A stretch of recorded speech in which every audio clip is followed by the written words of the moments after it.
আসসালামু আলাইকুম।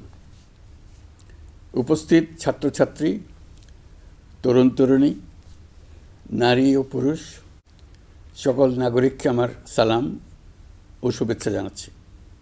আমি গভীর শ্রদ্ধার সাথে স্মরণ করছি ফেসিবাদের বিরুদ্ধে দীর্ঘ লড়াইয়ের সকল যোদ্ধাদের। বিশেষ করে অভিবাদন জানাই জুলাই গণ অভ্যুত্থানে শহীদ হওয়া ছাত্র জনতাকে, যারা আহত হয়েছেন, চোখের দৃষ্টি হারিয়েছেন, যাদের অঙ্গহানি হয়েছে, তাদের প্রতি আমাদের ঋণ শোধ হওয়ার নয়। নতুন বাংলাদেশ গঠনে তাদের প্রেরণা ও অবদান জাতি কখনো ভুলতে পারবে না।